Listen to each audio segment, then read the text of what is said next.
Cincinnati Reds have been selling us a narrative over the last 3 weeks that pretty much sounds like snake oil right now.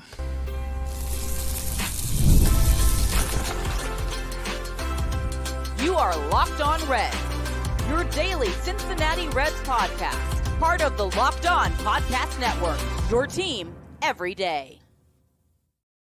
You are Locked On Reds, your daily source for all things Cincinnati Reds. I'm Stephen Offenbaker. He's Jeff Carr. We love baseball. And against our better judgment, we love these Cincinnati Reds. We have taken our love of the game. We have taken our love for this team.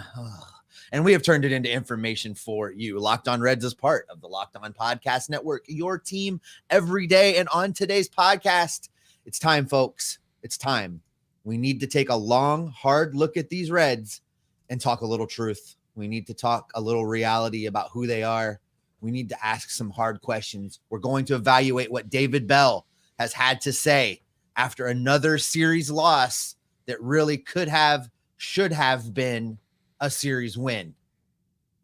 We're also going to take a look at Major League Baseball's umpire problem, ump shenanigans. The umpires have been bad, and we're going to talk about it a little bit. We're also going to discuss the Dodgers coming to town and set the table for what this weekend might look like, should look like, and maybe will look like. And we're also going to take your questions and comments on this live Locked On Reds Friday right here with you guys, folks. We love talking baseball with you. Before we get into that, today's episode is brought to you by FanDuel. Make every moment more. Right now, new customers get $150 in bonus bets back with any winning $5 bet.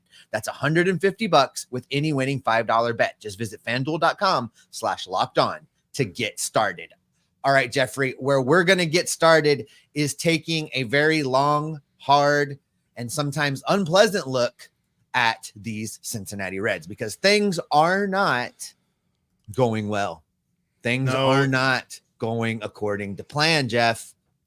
No, they aren't, Steve. And quite frankly, after yesterday's game, I was in a bad way. I was thinking, hey, let's do a show. Let's talk about this Padres series. And I was so glad that you could talk with me today, as our schedules were kind of wonky these last few days, because need a little bit of help with this. I got a skyline, got some good skyline here to get ready for the show today. Clear eyes, full heart, ready to go. This isn't the team we thought we were getting. And quite frankly, it's not going to get much better for a while. The biggest thing that this team can do is wait until everybody's healthy. The biggest problem with that is it's going to be a while. And this team without Matt McClain is a very different team. This team without Matt McClain and Noelvi Marte is an okay team. This team without Matt McClain, Noelvi Marte, TJ Friedl, and Christian Encarnacion Strand, it's a bad team, man. It's so hard to say, because it feels like there are some guys that should be performing well right now, and they just aren't. And Ellie's got some good games in him, but he's 22 years old. As much as we want to stand on a table and say this man is one of the best players in the major leagues, he's not yet, at least not on a consistent basis. And around him are a bunch of dudes that are just underperforming. And as much as it pains me to say it, I think it has completely changed my evaluation of this team, because you and I said before this long stretch of games that is coming to an end after this weekend, the gauntlet of the schedule, as it were, just come out close to 500 and, you can really go on a roll. Well, not only have they not done that, they've dug a hole so deep that it's kind of looking like this is going to be a season where we still have to evaluate people. We still talk about, okay, who could they trade at the deadline for future pieces, all this other stuff. And that sort of thing really has me bummed out, because I want to get on here and tell you that this team's still going to make the playoffs. But the margin for error was kind of thin on opening day. You could convince me there is no more margin for error, and there may not necessarily be an opportunity anymore. It's going to be tough. They haven't reached the first 54 games. We're still short of 54 games. I can't do math. I can't do math this early in the morning. Here's where my frustration comes in, Jeff. Everything that you just said is 100% true and correct. And yet they've been in position to win or split the last 5 series. They've had leads or ties going into the end of ball games. They've had the opportunity to be a winning club with over 50% of the important offensive players out of the lineup. Yeah. And yet the bullpen, the strengthened area, the group of players where the money was spent, the bullpen can't get their job done, can't get it together, can't accomplish their task. That has me more frustrated than anything else we've seen. I'm more frustrated with that than the bonehead stuff that David Bell has had to say over the last couple series. And he said a lot of it. David Bell is just a talking head, and that can tick me off. But what really ticks me off is this group of people that was supposed to be the team strength that continues to be the team letdown for a group of offensive players that's the gang that can't shoot straight, that still is managing to find a way to be in contention to win baseball games. And we wanted to set it up this way. And I'm sorry, I know a lot of folks tune in and they're like, boy, okay, here we go. The positive Reds podcast, the optimists. Here we go. Not today. It's been beaten out of us, Steve. And to be quite frank with you, it's been beaten out of us because we keep hearing this same narrative go around. No, I think we're playing great. I think we're sticking to, our process, and yeah, you don't want guys getting hit in the wrist. So we've had a bunch of that this year, and I think throughout the league, guys have been just getting hit, in a bad spot. It's funny, we've talked about, if Evil Shield made something that, kind of guarded, almost like a shin guard, but for the back wrist. Yeah, I mean, guys getting banged up is not ideal, right? But you got to move forward, and despite where we are, I think we have a brighter future ahead of us.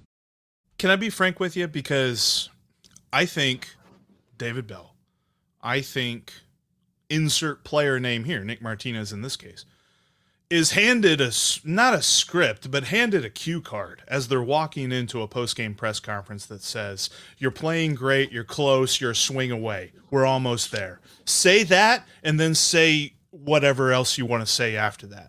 Because they're all saying the same thing, and I'm not seeing it. 17 of 21. You're a one swing away from 17 wins in 21 games? Like, I get it. This is a horrible stretch. This is not a stretch we expected to see from this ball club. But I just have a hard time. And I love our folks that broadcast on Valley Sports. I love our folks that broadcast on the radio.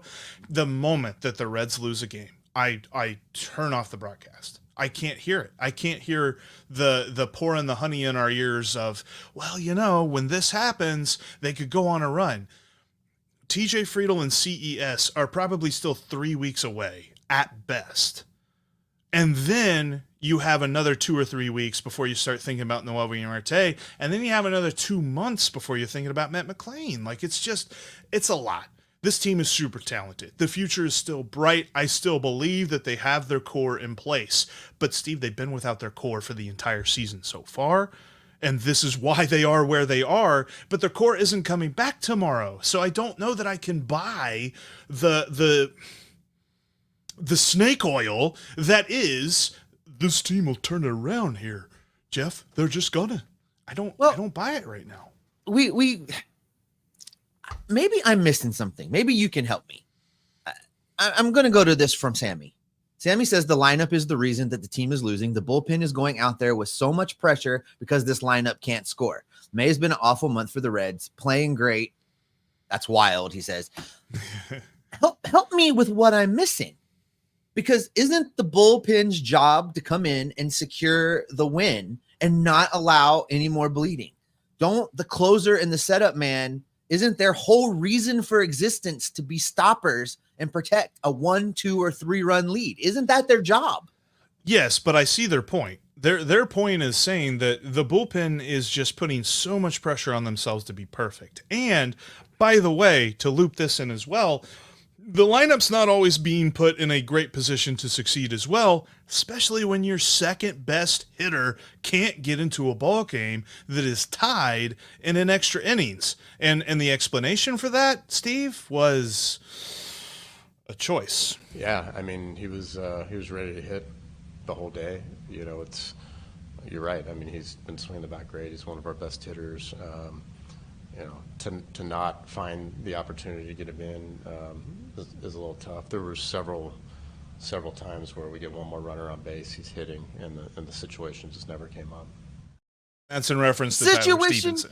Yeah. The situation never came up. Mike Ford came to the plate as the winning run. You're telling me that the situation to hit Tyler Stevenson is not to be the winning damn. Oh my God, Jeff. All right. We got to reset for a second. I'm going to react a little bit more to David Bell and what he has had to say and what he has not had to say. We're going to get into all that coming up next. This spring, flowers won't be the only thing you're growing. When you use Ibotta, you can watch your cash back grow with every purchase that you make. Ibotta is a free app that gives you the most cash back every time you shop on hundreds of items from groceries to beauty supplies to toys. So you can make sure you're beating inflation no matter what you're purchasing. The average Ibotta user earns $256 a year. That could cover the cost of an entire shopping trip, that flight that you've been eyeing for a while, or the fancy dinner that you've been craving. Join over 50 million users who earn cash back every time they shop from over 2,700 brands and retailers, including all your favorite grocery stores like Lowe's, Macy's, Sephora, Best Buy, and more are all on the list as well. Right now, Ibotta is offering our listeners $5 just for trying Ibotta by using the code LOCKEDONMLB when you register. Just go to the App Store or Google Play Store and download the free Ibotta app to start earning cash back and use code LOCKEDONMLB. That's IBOTTA in the Google Play or App Store and use code LOCKEDONMLB. Get supplies from the site that's made for the skilled trades, supplyhouse.com. Supplyhouse.com is a reliable way to order plumbing, HVAC, and electrical products online. Their easy-to-use website is packed with helpful resources and the latest product info to help you get the job done right. Shop a complete inventory of over 200,000 parts from over 400 top brands and get your order delivered right to your door with the fast shipping from coast to coast. Need help with an order? Get expert support and industry-leading service from the friendliest folks in the business and talk to a real person every single time. Pros in the skilled trades can get a competitive edge by joining supplyhouse.com's free Trade Master program. Every Trade Master gets access to a dedicated phone line, free shipping, and discounts on every order. Join the thousands of trade pros already benefiting from their free membership at supplyhouse.com/TM. Order plumbing, HVAC, and electrical supplies from anywhere with just a few clicks at supplyhouse.com.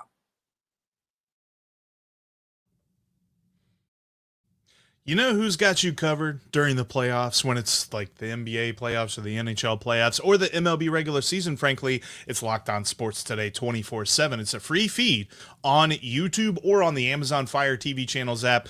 Got you covered for every big sports story out there, analysis, opinions, and more, all coming from the local hosts of Locked On, like myself and Steve, and our national hosts who cover every league. It's part of the Locked On Podcast Network, your team every day. And speaking of everydayers, shout out to our everydayers. Thanks for joining us in and joining us here on this vent session, as it were, because quite frankly, as positive as we wanted to be, this is as positive as we can muster on a day after a loss that was just so frustrating. Coming back next week, I want to take a quick look at some of the draft prospects the Reds have at the number 2 overall pick. We'll jump that in here. Pretty soon. Scott Campbell Scott Campbell for the win. Over the last month, I thought I was watching The Bachelorette with how many men have been left on base. Yeah. Solid work, Scott. Yeah, it's right there, Scott. And honestly, I mean, that's bottom of the 10th inning. And I get it. You know, Sam Maul lets up 2 runs in the top half. Another tough outing for him. Did they like reset him? Like, did they set him back to factory settings or something whenever they sent him down to AAA? Because dude was pitching pretty well, and then they sent him down to Louisville, and now he doesn't know how to pitch. But anyway, I digress. They had an opportunity. Mike Ford was the winning run, not the tying run, the winning run at the plate. And that was not the opportunity that they needed to put Tyler Stevenson in here. Did they need to load the bases? Did they need to tie the game? Did they need to create a scenario in which the Reds would score 10 runs on one swing? And that is when we put Tyler Stevenson. Like, what was this? What is the scenario that David Bell is waiting for? Well, I think the fact is that David Bell just completely lost track of what was going on in the situation. I said, and listen, David Bell is doing his darndest to turn me into Stephen A. Smith today. I'm gonna try to keep it together. I'm gonna try and keep it together because I said a couple weeks back we did a show of should David Bell be on the hot seat. And I pointed to the fact that he's not the one doing the pitching. He's not the one doing the hitting. And there wasn't a whole lot of in-game decisions we could point to where you could say somebody different in charge would have maybe changed the outcome. That last game, that extra innings game against the Padres, you can point to that situation and say, if somebody else was in charge, we could have had a different outcome because David Bell was terrible as the manager in this game. Terrible. And I'm done hearing him talk about how well this team is playing. I'm done hearing him say how close they are. I'm done with it. David Bell is leading a train wreck right now, and he needs to say so. It is time to stop sugarcoating things. To his credit, I did go back and watch his full press conference from last night just to see if he said the words "we're close" or "we're almost there" or something like that, because I was this close to making some sort of song. I'm not really good at the video editing side of things when it comes to that, but anybody that is, I would love to see it because I'm sure he has said "we're close" the amount of times you need to put together some sort of auto-tuned strange parody song or something of talking about how close that the Reds are. The Reds are not close until they get everybody back, and that is the biggest problem with this team, the team that had all this depth that we were touting, that we were so excited about. It is clear that they had enough depth to weather 1 or 2 injuries, not 3, not 4, and not where they're at right now, which is quite a bit. Yeah. Steve Buckholz said Bell tried to go Pinella with the chair, then hurt his own hand. Typical. That's in reference to the night before, whenever Jake Fraley got hit on the wrist with a pitch, and whenever David Bell had to take him out, he threw his controller in the dugout, as it were, because he was really mad. And quite frankly, he could about do this every game. And I even saw Andrew Abbott's response to that. I don't know if you saw the post-game presser from Andrew Abbott that night where somebody asked him, what'd you think of David Bell, destroying a chair? And he said something to the effect of man, it's just, frustration boiling over. And, he's really trying to show us, how much he's into this or something like that. And it's just at the end of the day, David Bell's trying to figure out whatever it is he can do because obviously controlling the roster doesn't seem to help them win games. So maybe he can destroy furniture now, or maybe he should go and get a fry box every game. Maybe that can help him out. That might be That's your answer to everything. It's not a bad answer. All right, Jeff, they're not gonna fire David Bell. They're not gonna make a change there. Let's go from yelling about one thing to yelling about something else. Let's talk about something much more pleasant. Let's talk about the ump show in Major League Baseball. Now, look, I'm not sure where you want to go with this in relationship to all the things we've seen in the Reds games this year, but I want to start with this. Did you see the video out of Chicago with the infield fly interference at second base double play? If you need one video this whole season to show you what is wrong and why Major League Baseball umpires are the worst officials in professional sports, check that out. No. I saw a breakdown that puts this succinctly. Junior Valentine got it right. According to the letter of the rule, he got it right. If the runner blocks the fielder from getting to the ball, he is out. Junior Valentine. Okay, I'll say this, Steve. Junior Valentine did a 1,000 time better job of umpiring a game than Marvin Hudson did yesterday from behind the plate in Great American Ballpark. That man, you could have convinced me he was asleep for multiple different things. It started with the Luke Maile swing and a miss that then got by the catcher. Nick Martinez came all the way around to score because the defense, or the Padres were just asleep on that, and because the umpire signaled, oh, it's a foul tip.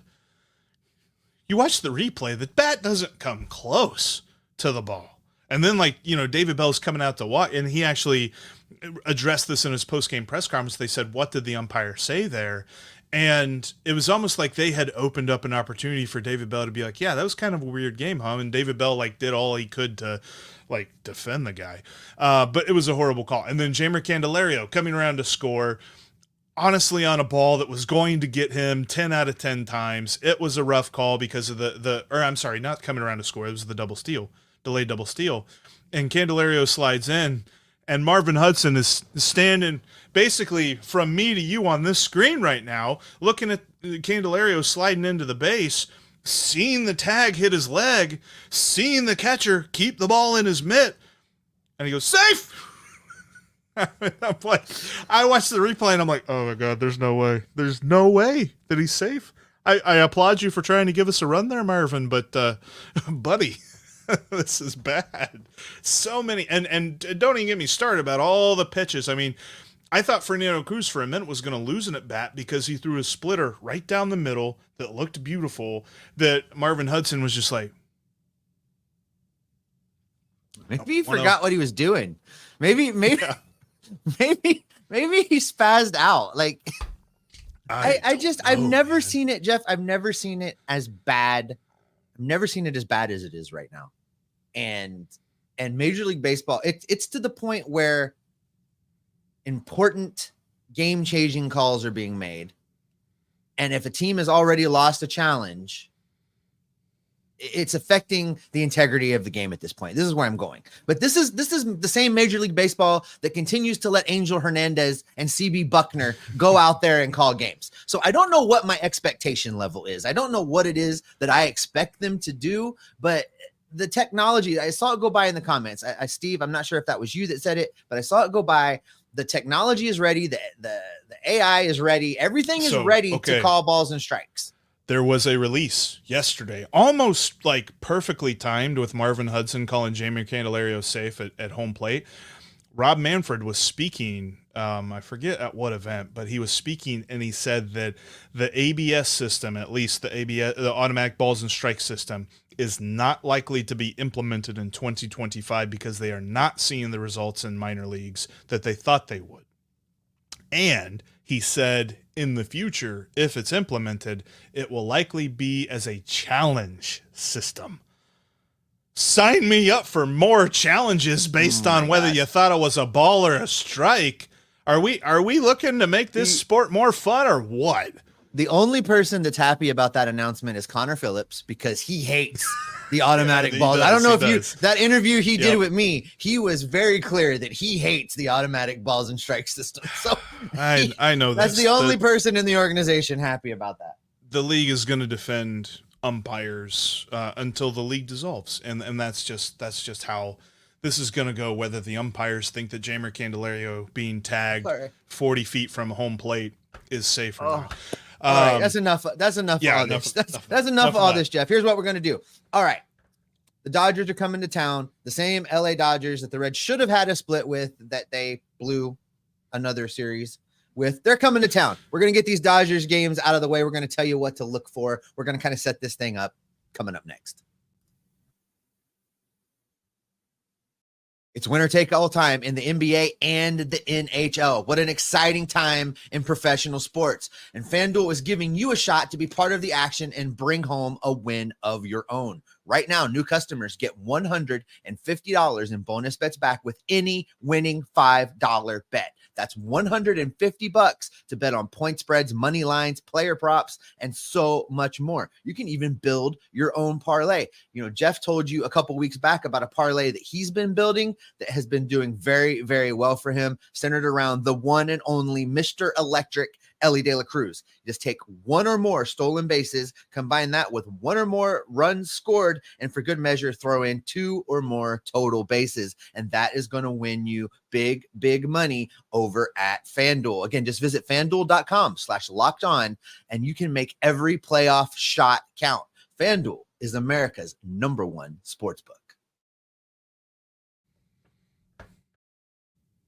You can catch every pitch of the Reds' hometown broadcast on SiriusXM. Just download the SXM app and search the word Reds. Also, if you haven't done so yet, bookmark CincinnatiRedsTalk.com. Jeff's doing a ton of writing over there. I'm dropping in the occasional piece when I have a chance. James Rapine's over there. Audie Elmore's dropping by. Rick Uccino has contributed. Lots and lots of really talented writers talking about the Cincinnati Reds that now are writing about the Cincinnati Reds. So head over there and check that out. Also, get in our Discord community. We would love to talk Reds baseball with you in between games, during the game. Can do that in the Discord server. The link for that in today's episode description. All right, Jeff, the Dodgers are coming back to town because, you know, what will fix all this? Playing the Los Angeles Dodgers will fix all this. Yeah, you know, why not? Let's just bring in, the team that the Reds already played, and it showed why there's a difference in like hundreds of millions of dollars in their lineup compared to the beleaguered, injured Reds lineup. This is going to be tough, Steve, because Lord knows, I honestly, I think it's just avoid a sweep. the big picture when it comes to this series, quite frankly, selfishly, I would love them to avoid a sweep on Saturday, as I will be in attendance. But yeah, this is going to be another tough series, and this is how the Reds end this gauntlet that has basically been the last 4 weeks of nothing but NL West opponents and not facing any NL Central teams and things like that. Yeah, how long are Bally's? Yeah, Bally's got a lot of great parlays they can put together with the Dodgers coming into town. But yeah, this is going to be a tough series, man. Like, just give me 3 competitive ball games. That's sadly where we've gotten to this point in the season. Debbie Brown says the Dodgers are a store-bought team. Debbie, that's true.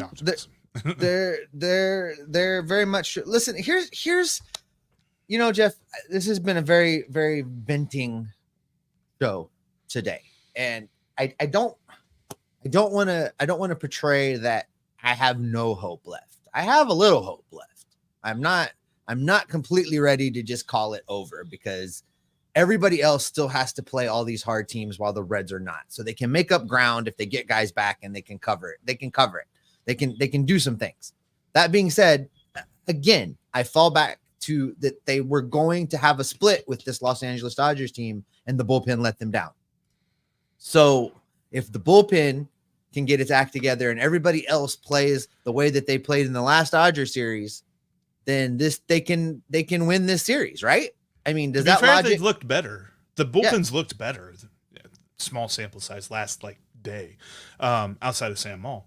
But Fernando Cruz, Alexis Diaz, and Lucas Sims pitched 3 brilliant innings after Frankie Montas was pulled from that game. But yeah, overall, this is going to be a tough one. And you're right, Steve. I mean, honestly, the biggest surprise for me, the 20-30 Cincinnati Reds being in 5th place, really aren't that far out of things in the Central. They're only 8.5 games back of first place. And that doesn't sound great, but quite frankly, at 20-30 and being the last place team in the division, the last place team in the NL East, Steve, Miami Marlins, how far back from first place do you think they are? Well, I don't know, but let's say 15 games. They're 20 games out of first place. Oh. Colorado Rockies, how far back from the Dodgers do you think they are? From the Dodgers, they're at least 20 games back. They are only 15.5, so you actually got that flip. But will you ask me something I know? That's to say that the Reds are twice as close to first place as any of the other last place teams. There's not a lot of solace to take in that, but if there's any solace whatsoever, it's the fact that they're done going out west. They're done with the hard part of their schedule. And if they're going to make hay, and if those games that are one swing away start swinging the Reds' way, you can kind of squint really hard and see something happening here. But quite frankly, I think that would mean they almost got to win this series with the Dodgers, not just avoid a sweep. No, you're absolutely right. I mean, the momentum has got to shift. The winds have got to change, and David Bell has got to stop doing any type of press conferences. That's what we've decided today. For the audio listeners, that is where we're going to wrap up this edition of Locked On Reds. All you folks here live, stay here. We're doing the Q&A coming up right after this. But that's going to do it for this edition of Locked On Reds. Thanks so much for making Locked On Reds your first listen every day. Everydayers coming up next week. God help us if we could be talking about a series win against the Dodgers. That would be amazing. Make sure you click subscribe. Make sure you click the notification bells. Make sure you're here. We love talking baseball with you, and we want to keep you Locked On Reds every single day. All right, folks. Appreciate you watching us live here on YouTube. We love doing these live shows. Now we can get to the fun part, because this is my favorite part of doing live shows, taking questions and comments from you guys. By the way, if they win this series, I'm going to disavow all of this. I know. No, but that's on brand, right? So we have now bashed David Bell. He's going to make some brilliant move. We have talked about the lineup not doing a darn thing. They're going to score 10 runs a game against the Dodgers. I've said how bad the bullpen has been. They're going to, every single one of them is going to get a save. I don't know how that's even possible, but they're going to do it. There's an astonishingly large number of people in my life that have told me if I was the most negative Reds fan ever, they probably would have won multiple World Series by now. They're just like, you're too positive. There's the reason that they suck, is that you're constantly talking so well about them. Well, all right, let's get into the questions and the comments. Carrie wants to talk about Kennedy versus Santillan, which I think is interesting also. I mean, so Kennedy brings you a little versatility as far as the amount of innings that he can cover. Santillan really hasn't pitched multi-innings in a while, right? So from an ability to cover inning standpoint, I can kind of see Kennedy in that role. All that to say, I feel like the Reds have kind of given up on Tony Santillan. I wonder if they have. Brett Kennedy. It's interesting because he wasn't on the 40-man, so they had to DFA Bubba Thompson. Not that that's going to go crazy. It ain't so. No. Kick the guy down to Chattanooga. No. I mean, what does that, for 2 seconds, not to get super sidetracked, but 2 seconds, what would that feel like? You're getting sent down from the major leagues to Double-A. That had to hurt if you're Bubba Thompson. Now you're DFA'd so that Brett Kennedy get called up. But you would have to have DFA'd Bubba Thompson one way or the other, because Tony Santillan was also not on the 40-man. But it's interesting that they make that 40-man move for non-Tony Santillan.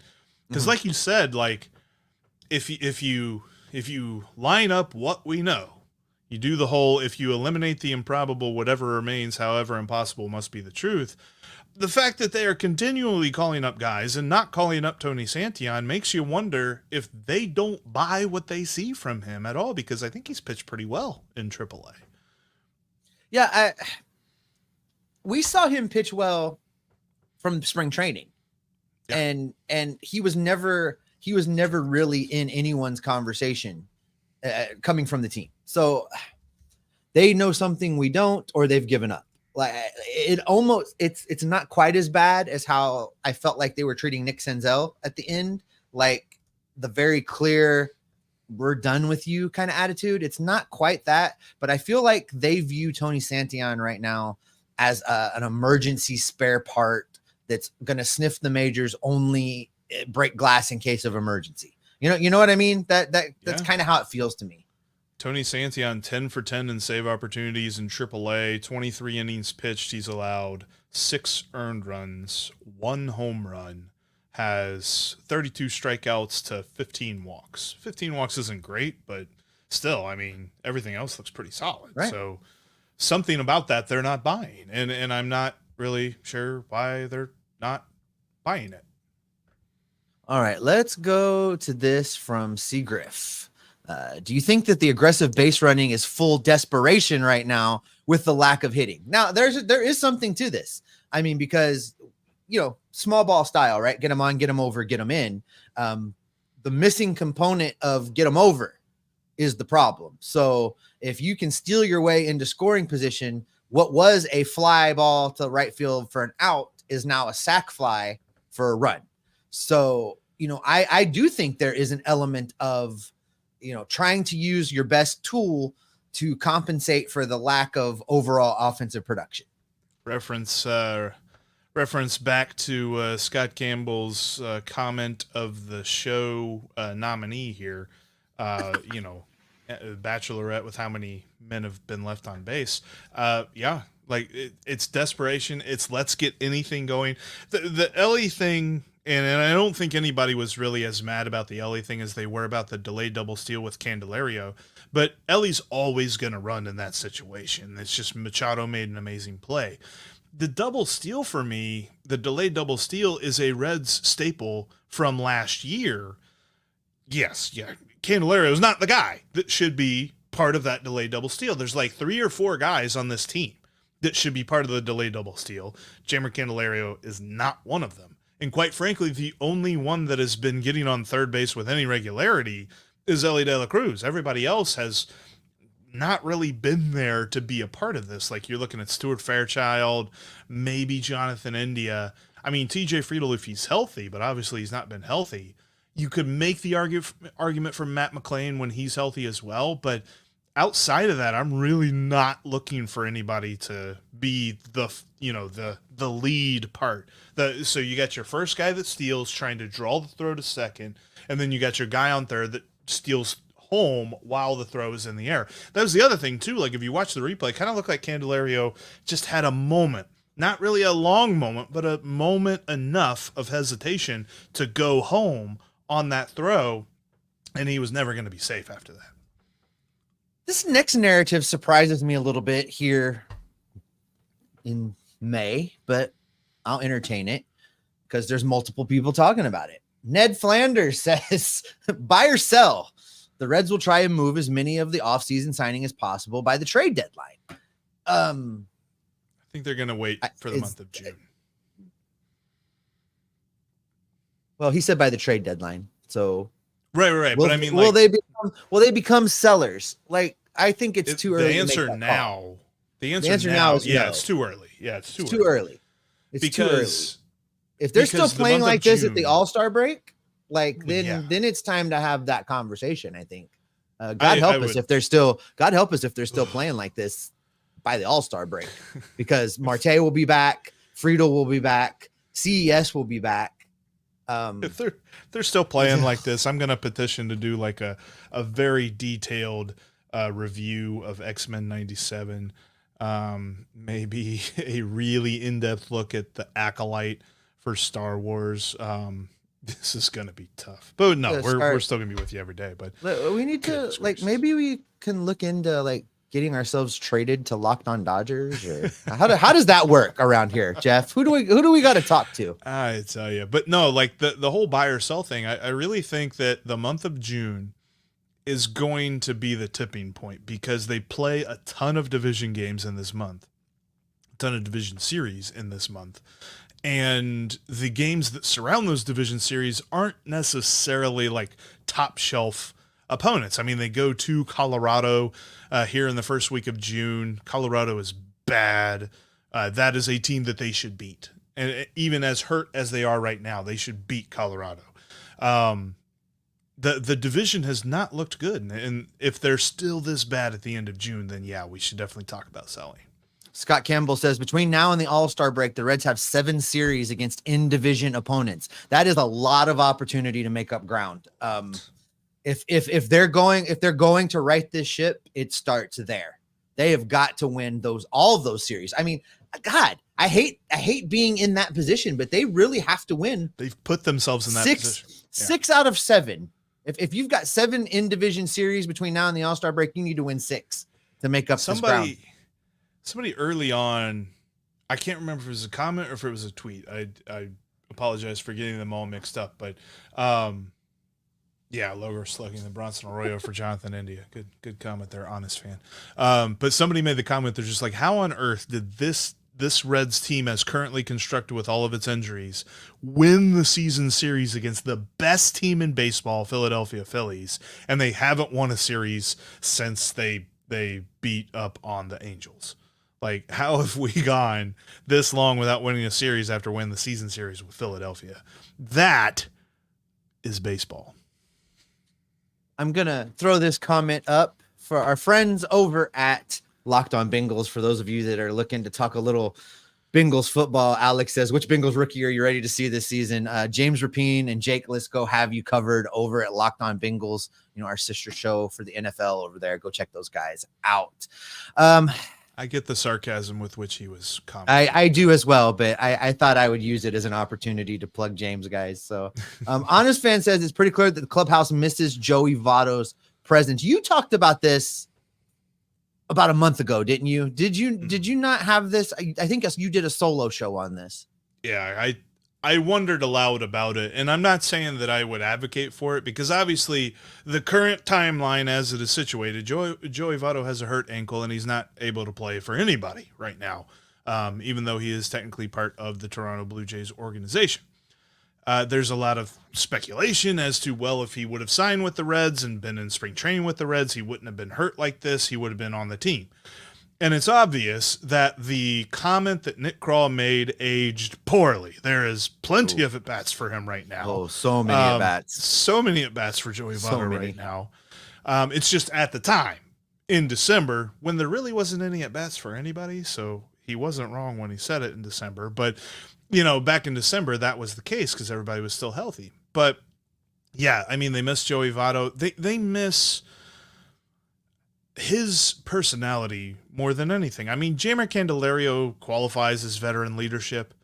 You've got some great veteran leaders on the pitching staff like Brent Suter, but you just don't have that guy. Like Will Benson made a big point last year of saying that Joey Votto was a huge reason for his turnaround and a huge, support system for him last year. And he doesn't have that. Is that the reason why he's batting $190? No, but he didn't have that guy to turn to. And it feels like the Reds kind of miss that. I'm not the biggest proponent. You and I aren't the biggest proponents of a team needs veteran leadership. I think winning breeds leadership. And when you lose, you're like, where's the leadership? Because that's just the way baseball is. But I know Carlos is watching. Maybe he can get Joey on the phone. Carlos, call Joey. Tell him to jump on. We'll talk about it. Let's see if we can get him back. I want to know. But absent the Joey Votto conversation, Jeff, many have questioned the Reds' non-moves through this whole stretch. As more and more and more players get hurt, the Reds have gone out and addressed it with zero acquisitions. And there are a lot of people out there that feel like some of that prospect capital should have been used to plug these holes, right? And this from James, and I know that you spent a lot of time talking to Javi out in San Diego, and I wonder your thoughts on this, because they say the Padres, got that Arez deal for practically nothing. Reds missed a golden opportunity. Do you agree with that assessment? It's not nothing. I mean, they definitely gave up some prospects for him, but the Marlins are also want to make bad trades. JT Realmuto trade is a perfect example of that. No, Luis Castillo. What are you talking about? Luis Castillo Dan Straley. Dan Straley. They got more. Okay. They got more out of that than they got out of the JT Realmuto trade. JT Realmuto, they got Sixto Sanchez, and Sixto Sanchez, I think, is just now healthy this year from that trade, which is like years and years ago. I think JT Realmuto's got another contract from the Phillies since that trade. So, I still, though, the point is, I think that they're the op now. Oh, yeah. But, yeah, I don't think that the Reds were in on a rise, because, quite frankly, what would the headline have been? Reds go get another infielder. Like, they need to go get an outfielder. Well, go get an outfielder that hits with the right hand. It would have made sense now. I mean, it didn't make sense when they signed Jeimer. I mean, in hindsight, it's like, okay, well, but good also thing they went and got somebody. But also remember who you're talking about. There is no organization, and this could be wrong, but I don't believe it is. There is no organization that is more optimistic about its own prognoses of its players than the Reds.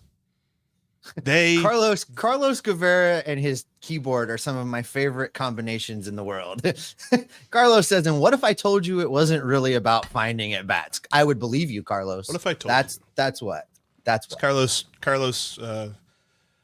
is auditioning for a 30 for 30. What if I told you that Joey Votto, not being signed by the Cincinnati Reds, had nothing to do with at bats? No, I think that if they're going to make a trade right now, it's going to be for a right-handed outfielder. They're not going to trade for somebody that blocks McLean when he comes back. They're not going to trade for somebody that blocks Marte when he comes back. They're not going to trade for somebody that blocks CES when he comes back. Like, I don't know. Do you agree with this take from Honest Fan? Do you agree that it's too late to buy now? I don't think it is. I still think you could make an upgrade, and given what the schedule looks like, I mean, it's easy to take this last month in a vacuum and say, what's the point? Why would you go out and get somebody right now? It's easy to do that. And I get that. I get that feeling, but looking at the broad scope of the season, you could make a move now that would help you maybe make up this ground, given, again, 7 series between now and the All-Star break with in-division opponents. Here's one for you. You want to go super optimistic? The reason why I'm not saying that the Reds are done. I've been waiting for you to go super optimistic this whole show, because I am losing my mind.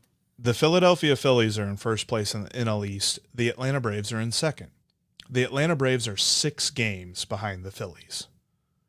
The Cincinnati Reds are 8.5 games behind the Milwaukee Brewers. As bad as they have been and as good as the Braves have been, there's only a 2.5 game difference in where they sit compared to the first place team in their division. This team is not done. It's really annoying and frustrating right now, but if they do put together a run, they can still be very much in this division. This division, people looked at like the April records and thought everybody was wrong about this division. It's actually really good. It's not. The Brewers are not. The Cubs are not. The Pirates definitely aren't. The Cardinals surely aren't. And quite frankly, right now, the Reds definitely aren't good either. But if one team, just like back in December, picks up and decides to go for it, that one team can win it, because this division is so gettable right now. Even for a team that is 10 games under 500, I firmly believe if they started a run now, and I mean now, we can't wait for guys to get back healthy. They got to go now. But if they start a run now, this could be a lot of fun. So it's not too early to buy.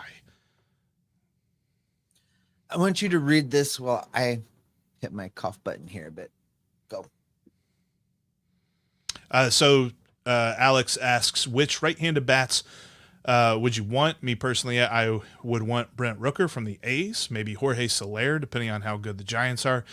I don't think that the Giants are entertaining trading Soler at this time. I talked about Brent Rooker ad nauseum on yesterday's episode. I would go get him right now, because I think if you were to ask the Oakland A's if they are buyers or sellers, they'd be happy to sell, because they know that they're going to fall off. They've had an interesting start to the season, but they've already kind of started their fall off. I think it's Brent Rooker or go to Chicago. And look, Nick Kral's going to have to swallow his pride to do this, because he could have signed the guy off the free agent list a month ago. But go to Chicago and see what they want for Tommy Pham. Like, just do it. It's going to help. Commissioners getting slapped everywhere. I love it. That is like the Tommy Pham legacy in Cincinnati, right? Like, anytime anyone ever says Tommy Pham, all I can think about is slapping commissioners. It's and I hope that Rob Manfred's first in line. That's the thought that comes into my head every single time. It's not as if he set the world on fire when he played here a couple of years ago, but even still, what he did a couple of years ago is better than what the Reds are getting from most of the right-handed outfielders. And the whole idea of Will Benson hitting every day is just not working. Like, go get you a right-handed platoon. Carry with a positive, optimistic point. Last year, the Reds started their 12-game winning streak against the Dodgers, right? They sure did. That would be righting of the ship, wouldn't it? That would make us 12-game win streak. Hell yeah! Oh yeah. You get a 12-game win streak going, and if the Brewers lose, like, I don't know, if they go 6-6, then you're only 2 games out of first place. Right? What do you think about this take from Willie? The Reds' current roster is no better than the Marlins, Pirates, and Rockies. The season is done. Well, the Pirates are ahead of them in the standing, so okay. I don't think so. They're not. I don't know.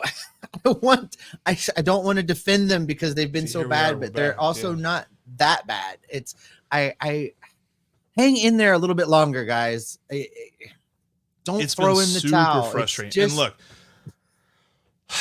I think it's annoying because now it sounds like we agree with David Bell that they are close, and I think that they can go on a run. I don't know, man. Like, I don't believe that if you're only 8.5 games out of it in May, basically June, you still have a lot of time left. Drock says this. How about enough with the complicated chess moves? Keep things simple. Put the best players on the field every day and play baseball. It's not hard. This, we've talked about this.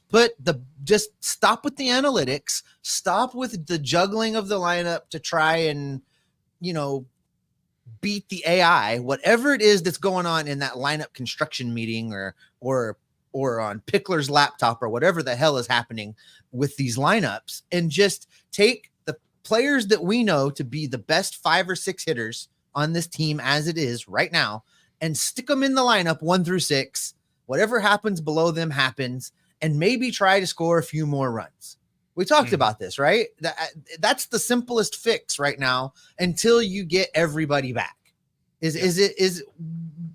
Why is that such a challenging experiment? They have experimented and done everything else. Why can't they try that? Right. And it's like, I was thinking about it yesterday. Jacob Hurtubise has hit leadoff in multiple games. And if you were to told me that would have happened back in February, I'd be like, oh, this team ain't making the playoffs then if Jacob Hurtubise is hitting leadoff.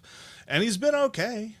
But, like, give me Ellie De La Cruz hitting leadoff. Give me Tyler Stevenson batting second. Spencer Steer, then Tyler. Spencer Steer batting second. Give me Jamer Candelario batting third. Tyler Stevenson batting fourth. And who am I forgetting? Oh, Will Benson batting fifth. And then just roll with the other 4. Mm-hmm. And if it's Jake Fraley batting fifth, then Jake Fraley batting fifth, Will Benson batting sixth, and then just roll with the other 3. Like, whoever it has to be. But this idea that you can bat Mike Ford fifth needs to stop. Watch this Moneyball every week. Less success. No, not just fifth, batting him third. Yeah. What? So listen, what computer model came up with, your best option here is to bat Mike Ford third? That's going to get especially it done now, like, as it continues to go. I like, understand. My favorite, and this is going to be, you're going to roll your eyes so hard at this because you rolled your eyes really hard at me in spring training when I told you that he hits lefties really well. But my favorite stat with Mike Ford is the fact that if you look at it, 20% of his hits have been extra base hits. You're not going to get me. I'm not doing it. Not doing it. But seriously, that's it. I don't know what else you're saying to put him that high in the order. I don't know what else. Bat speed? I don't even think bat speed's that good. What do you think of this? What do you think of this from Brian? Benson to Louisville, dude is in his head. Okay, but who's going to play instead? Right, you? Me? Brian? Somebody's got to play the outfield. It's the hard, like, if all things were equal, sure, give him time in Louisville to figure it out. But they're not. Like, if you send him down, That means you've got Jake Fraley, who continues to get hit on the hand. He's in favor of bringing Ford up, but he seriously bats like someone from Reds fans. John Huss is on to something. He says, I was in favor of bringing Ford up, but he seriously bats like someone from Reds fantasy camp. Maybe that's who plays the outfield if you send Will Benson down. Who had the best stats from Reds fantasy camp? Come to Reds fantasy camp for your chance to be a member of the Reds active 26-man roster. Oh, my goodness. And I just looked it up, and according to Baseball Savant, his bat speed is at 69. So nice. But no, not nice, because the league average is like 72. So he's got a slow bat, he's got a big looping swing, and he's not making contact. So I don't know. I don't know what is telling them to put him that high in the order. Scott Campbell says Mike Ford has become an acronym for the Reds. Future on Reds doubtful. Yeah. But that's all right. Let's get a couple more of these. Getting back to the Will Benson thing is that the idea that you can send someone down to AAA right now to work on anything is just wrong. What's Aquino doing? I think he's in Korea, isn't he? Yeah, I think so. But you right now, there's nobody that you're calling up from Louisville, or unless you're going to call Connor Capel back up. But they gave Connor Capel 8 at bats and decided that Nick Martinez was better. And so they brought him up. We saw what Nick Martinez is like defensively in right field. Yeah, talk some Nick Martinez smack. That guy's just going to homer. Do it. Talk about him. Well, he did. I know. He scored 2 runs. He scored 2 runs in that game, and he let up 2 runs in that game. He was directly responsible for 2 runs. Opening day hero, Nick Martinez, sir. You put some respect on his name. Opening day in May 23rd. Outside of those 2 days, I think he's batting $130. But that's just the thing. Like, just sitting down Will Benson only exacerbates the problem, because this team is already missing so many people. So what about making him just a straight platoon? Because we talked about that he said all the right things, and he had the right attitude about coming into spring training and saying, I want to be an everyday player. I want at bats against left-handers. You and I were in agreement that the only way to learn to hit left-handing pitching is to face left-handed pitching and to hit it. You got enough sample size now to say that the best right field or the best outfield combo is a Stuart Fairchild, Will Benson platoon, straight platoon of those 2 players together, because those 2 guys together equals a pretty damn good outfielder. I would say yes. The biggest issue is Stuart Fairchild's got to play a lot more without TJ Friedel in the lineup. So we're probably back to the whole idea of taking Will Benson out of the lineup really hurts the lineup. So I think that he is a part of that, just play your best players and whatever happens, happens. And stop trying to, platoon what you can't platoon. And the other biggest problem with that is we've seen what the Reds bring up from the minor leagues for the outfield. They've all been left-handed. There is no right-handed outfielder in AAA right now that they're comfortable bringing up. And I'm pretty sure some people are, and I'm not looking at the comments, but I'm pretty sure some people are probably saying Blake Dunn. But I got to feel like if they were comfortable bringing Blake Dunn up, they would have done it by now.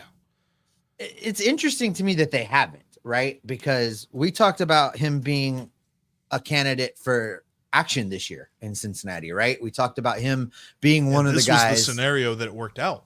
That they should. This was what would have got it done, and no pun intended. But his numbers in Louisville, Jeff, 221, 347, 336. The 336 is definitely concerning. Yeah, well, but he's not. 2023 was his best power year. He hit 23 home runs in 2023, split between Dayton and Chattanooga. In Louisville now, he's only hit 2. His production has dropped off. He's stolen 9 bases. He's good when he does get on base. I don't think he's going to be a power guy. I don't think that he's going to be a major league power guy. He's going to be a gap doubles kind of hitter if he can get it together. I'd like to see that batting average come up a little bit more. He struck out 44 times. He's walked 20 times. I don't know at this point why not take a look. I mean, can it be any worse? Putting him in in a platoon fun. at the major leagues as a right-handed bat. Can it be any worse than what Will Benson's giving you as a left-handed bat against left-handed pitching? It can't be any worse. So I think I'm with you. I think I'm a proponent for this. So, okay, maybe you can bring up a right-handed bat, but then you still leave. Okay, so we're gonna send down Will Benson, but then we leave Nick Martinez. No. in That's not to send down Will Benson. That's to create a platoon. But I want Will Benson to only platoon because they have to start putting players in their best situations to be successful. Will Benson against right-handed pitching, I still want to see more of that. I think he can get out. Someone said he was in his head, right? He can get out of his head if you put him in 6 situations to be successful. Using him as a straight platoon does that. You need one more right-handed outfield bat if you're going to do that. That's the way it is. I did appreciate too, and I kind of touched on it. I didn't like go super in depth, but I got a question on Twitter that was just like, okay, like split up his numbers this year, Will Benson's numbers when he hits 9th as opposed to when he hits anything else. And actually, even though he's only hit 9th, 39 plate appearances, and he's hit more from the first or the second spot in the order or the 8th spot, but in 39 plate appearances batting 9th, he's hitting 091 with a slugging percentage of 121. So he's not a guy that I think he gets in his head because of what position in the order he's in. I think he gets in his head when he's hitting lefties. Can you split splits? Yeah. While batting 9th. So right-handed pitcher versus. No. No, I can't split it down because I would be curious about that. I think get him out of there versus left-handed. You know what? I have talked myself into it. I want a roster move right now. I want Blake Dunn. It can't be worse. I mean, that's a hell of a campaign slogan, but it can't be any worse is my campaign slogan. Bring him up. Yeah, Will Benson in 42 at-bats against lefties has 4 hits and 16 strikeouts. One of those or 2 of those?